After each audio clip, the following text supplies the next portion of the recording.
Përshëndetje, sot në studio kemi doktor Rezart Lahin, me të cilin do të flasim sot për investimet. Edhe si fillim, duam që të dim rrugtimin tuaj drejt investimeve. Si ishte rrugtimi jot, deri më sot, në arritjen e investimeve tuaja. Të falenderoj shumë herë për ftesën, është shumë mirë kur ne ndajmë disa ide për gjithë të rinjt apo edhe për gjithë njerëzit që kanë nevojë të mësojnë më shumë për rreth investimeve. Në fakt unë kam filluar në vitin e lartë 1999 fushën e sipërmarrjes kryesisht në retail dhe distribucion, kryesisht me rrjetin e kancelarive Infinity dhe pastaj edhe me disa sipërmarrje në 2014 kaluam në e-commerce me Shopping TV Pikal edhe me disa kolegë të mi që themelun pastaj edhe shoqatën e bizneseve online. Kuptohet përmes 25 viteve biznes krijohen fonde mjaftueshëm ku ti jo domosdoshmërisht do I hedhësh tek portofoli I bizneseve tuaja, por shikon edhe për alternativa tjera dhe ne kemi filluar SmartVest Pikal që është një platformë investimesh ku po shikojmë dhe po mendojmë investime në startupe teknologjike, pra në aplikacione të ndryshme, por edhe në franchise, në distribucion, në real estate e tjera. Por ajo ku ne e kemi fokusin kryesor dhe kemi një buxhet konsiderueshëm prej 7.5 milion eurosh, që ka të bëjë kryesisht me startupe teknologjike dhe po shikojmë gjitha mundësitë se si mund gjejmë aplikacione apo ide të cilat kanë filluar janë vend zbatim. Pra nuk janë thjesht ide gjenez, por kanë filluar janë vend zbatim, të cilat kanë një mënyrë se si mund shërbejnë jo vetëm Shqipëri, por gjithë Ballkanin apo gjithë Europën. Pra nuk po shikojmë diçka që të jetë vetëm në Tiranë apo vetëm në Fiera, veç Shkodër, por diçka që mund shtrihet ndërkombëtarisht. Këto janë bizneset investueshme. Le të themi që në ditët e sotme dikush do që të ndërtojë një aplikacion ose do që të bëjë një investim. Le të themi, por nuk I ka mundësitë e veta, domethënë. Si mundet që ky personi të arrijë të investojë ose mund të arrijë që gjej parat për të bërë investimin e tij? Po vizualizoj Edin, një personazh. Edi është një djalë që ka marru ose për IT, por mund të jetë edhe dikush që s'ka marru fare për IT, dikush që s'di për të programuar. Ne gjithë që jemi në ndër themeluesit e tregut online, besoni asnjëri nga ne s'di me bën një website. Sepse s'kemi nevojë, ti patjetër mund të gjesh IT në Fiverr, mund ta gjesh dikë në Shqipëri që e bën. Rëndësi ka që ti të paktën të kesh një ide se cili do jetë produkti jot. Çfarë ka nevojë tregu, si do ja plotësosh ti atë nevojë dhe si do e përkthesh në monetizim, si do e përkthesh në një sistem financiar, se mund të ketë diçka nevojë tregu, të cilin ti se kthen dot në biznes. Kështu që Edi ka një ide, fillon e tenton vetë me sakrificat e tij, duke qëndruar net pa gjumë, duke shpërndarë, duke filluar ta gjenerojnë. Dhe pastaj vjen një moment ku I vetëm nuk e çon përpara. Ne natyralisht do donim që biznesi të kishte mundësisht edhe 2 themelues, edhe 3 themelues, jo më shumë se 3. Dhe në fund keni arrit një farë lloj piket. Pastaj ajo që ne mund të bëjmë është duke injektuar para, duke investuar, nuk e di në bazë të fazave 25, 50, 70, 100.000 euro. Testojmë fazat e ndryshme dhe ku mund shkojë ky aplikacion. A mund të jetë I aplikueshëm ndërkombëtarisht dhe pastaj edhe mentorimin, pastaj kuptohet dikush me shumë pak vite eksperiencë, kujton se çdo gjë është shumë e thjeshtë dhe ka atë fazë që e quajmë ne optimizmi nga ignoranca, pra nga ignoranca nga diçka që nuk e din. Mundohemi me eksperiencën që kemi edhe ne, ti fusim pak më tepër në shina dhe t'ja optimizojmë edhe koston, por mund të shfrytëzojnë edhe stafet tona në të kompanive aktuale. Pra ne kemi staf logjistik, kemi staf për marketingun, kemi staf për dizajnet, kemi staf për financën, kemi ambiente për zyra, pra dikush mund të përdorë gjithë këto asete tona, zyrat tona, stafin tonë të marketingun, për të arritur më tepër kompaninë e vet. Patjetër që ne e bëjmë për interesin tonë, kundrejt përqindjeve në kompani, nuk është se ne jemi kompani bamirëse që bëjmë thjesht për bamirësi. Ne duam të fitojmë lek dhe personi Edi në rastin konkret do të fitoj para. Kombinimi gjithë këtyre energjive, patjetër mund të bëjë që kjo kompani nesër pas nesër vlej $5 milion, $10 milion, 50, 500. Le të themi që Edi, personazhi ynë imagjinar sot, ka qenë më përpara një punëtor, ose thjesht ka pas punuar diku tjetër, është mësuar duke punuar, por sot ai ka marrë iniciativën edhe dëshiron që të bëhet një investitor. Si mund? Se investitor duhet kesh para. Edi për momentin s'ka. Le të themi që do të bëhet sipërmarrës. Si mundet ai që ta ndryshojë mendësinë e tij, duke qenë se më përpara ka qenë punëtor për një kompani tjetër apo nuk i dihet, edhe do që të bëhet sipërmarrës, do që të krijojë kompaninë e tij. Mirë po ai ka frikë. Çfarë duhet bëj Edi në këtë rast? Ose ku duhet të mentorohet, si duhet të veproj? Ndoshta shumë pak njerëz e din, po Elvis Presley ka bërë mbi 740 këngë dhe vetëm 40 nga këngët e tij kanë qenë të famshme. Picasso ka bërë mbi 1885 vepra arti, po vetëm 40 prej tyre mund të njohin ndërkombëtarisht.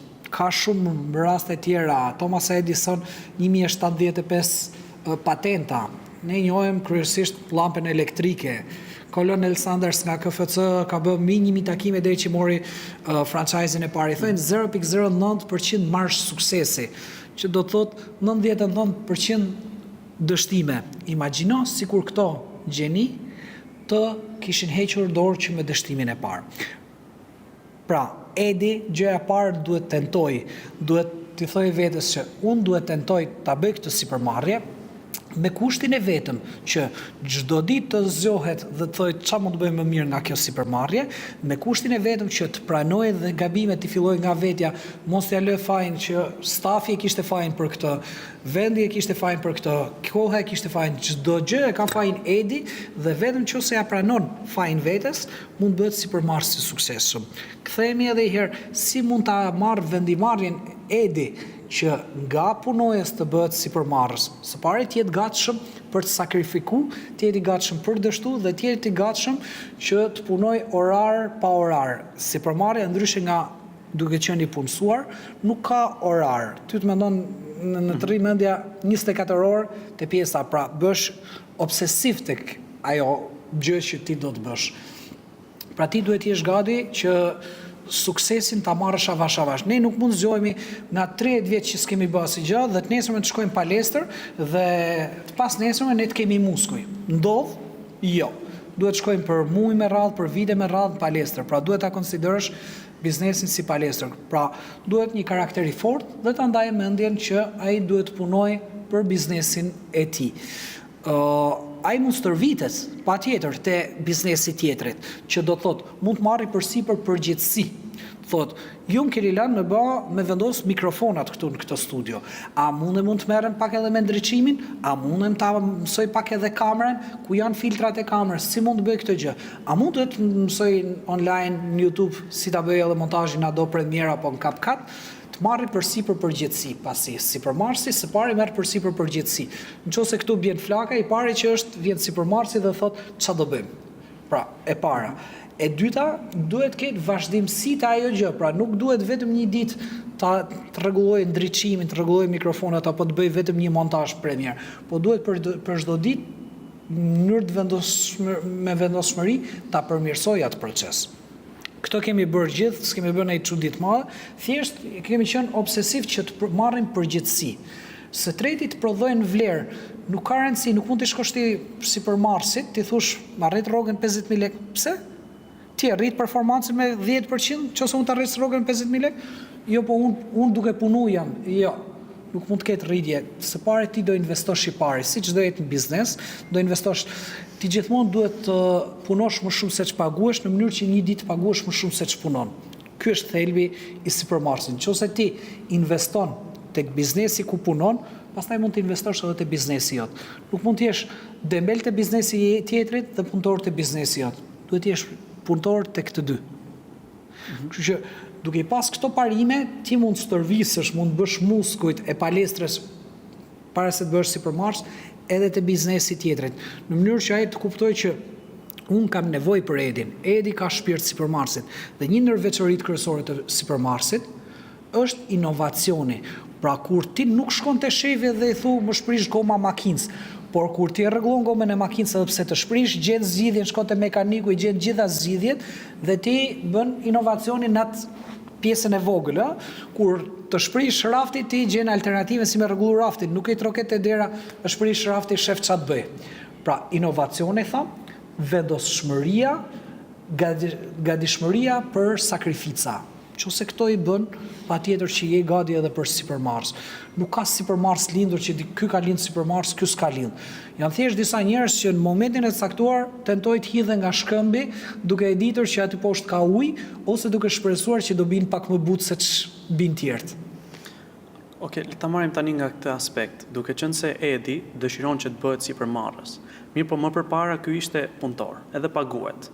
Le të themi që paguhet mirë edhe 700.000 lekë. T'ja vëmë një pa. Edhe 1 milion. Edhe 1 milion. Po. Edhe ky paguhet mirë. Tani Edi, domethënë duke qenë se tani do të bëhet sipërmarrës, po merr mbi supet e tij një rrezik. Le të themi, sa është rrezikshmëria që Edi të dështoj, edhe pse Edi duhet që ta marrë këtë rrezikshmëri. Domethënë pse duhet bëhet një investitor kur ai po paguhet mirë, po paguan faturat, çdo gjë po ecën mirë momentalisht. Unë jam me parimin që jo kushdo duhet mu bë sipërmarrës, madje pak njerëz duhet mu bë sipërmarrës. Sepse kërkon sakrifica shumë të mëdha, kërkon që ndoshta nga 1 milion lekë të binë në 200.000 lekë, të binë në 0 lekë, shkoj të jetoj me prindrit, haj buken me prindrit, të ketë shumë ma pak lekë. Mos kujtoni që një sipërmarrës fiton më tepër lekë se një punojës. Pasi që kalojnë shumë vite që ai është futur në borxh, në kredi etj, pastaj mund të ketë disa të ardhura më të mëdha, po gjithmonë është në rrezik dhe gjithmonë ato lekë i kanë biznes, nuk i kanë shtëpi dhe në portofol.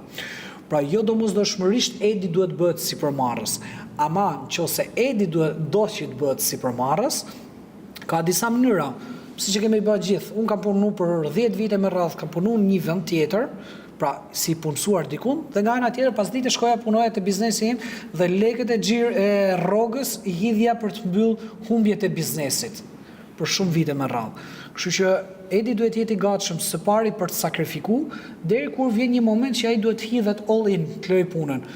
Ai mund të vazhdojë 1 vit, 2 vjet duke punu edhe tek tjerët dhe pasdite duke punu tek biznesi, tek ideja e tij, deri që gjen ose një business partner ose një investitor në mënyrë që ai të hidhet dhe ndoshta të siguroj një të ardhur minimale sa për të jetuar. Po asnjëherë në fillimin e biznesit ju nuk do paguani sa një punojës. Gjithmonë do paguani më pak ose as pak. Kjo është ajo kategoria që thash sakrifica. Pra Edi mund të bëj punën para dite dhe biznesin pas dite, ose të jetë një moment kur hidhet komplet me të dyja këmbët dhe të thoj deri që unë do gjeneroj disa para, unë do vazhdoj të rri pa lekë.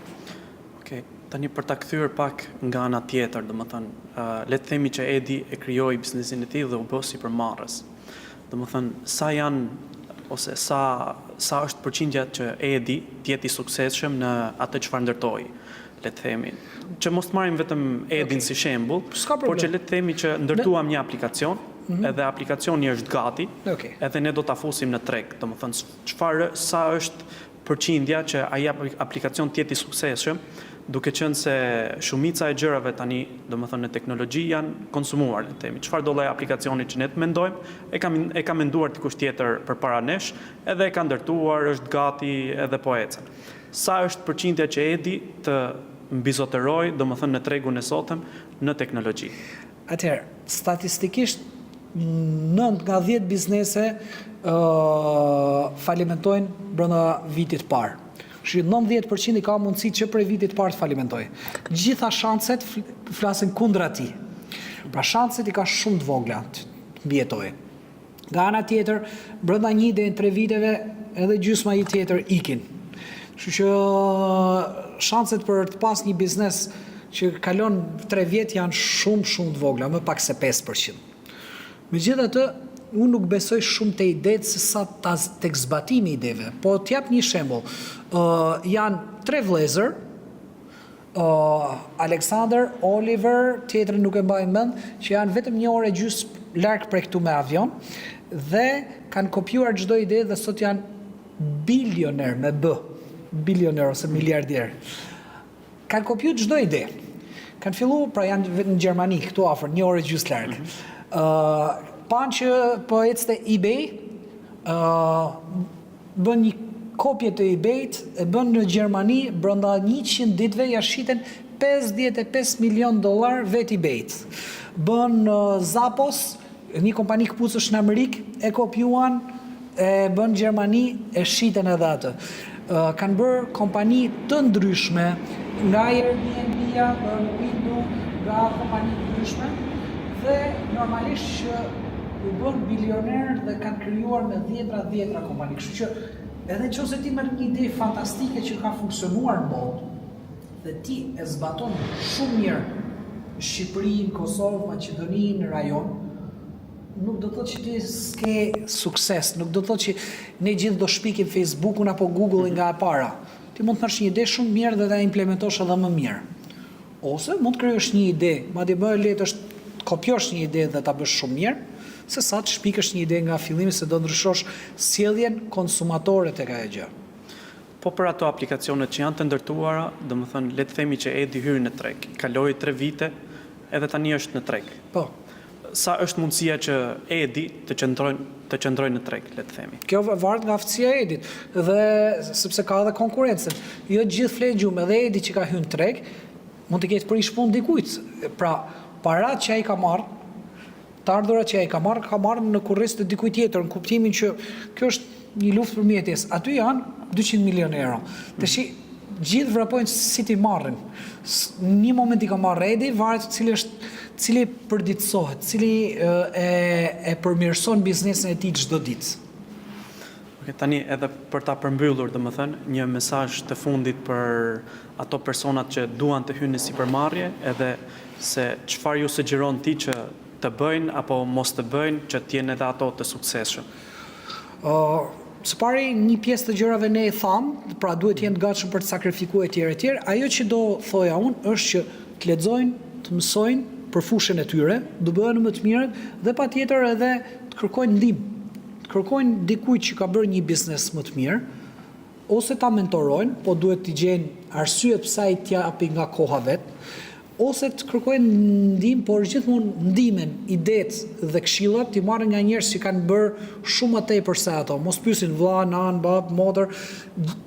Ato ndoshta s'kan bërë asnjëherë biznes. Nuk mund të pyetet njerëzit që s'kan bërë biznes për biznes, sepse në fund ty ta ka dhënë Zoti në kokë një ide dhe ti vazhdo me atë idenë tënde. Thjesht pyet dikë që tek i cili ti dëshiron dhe aspiron të jesh.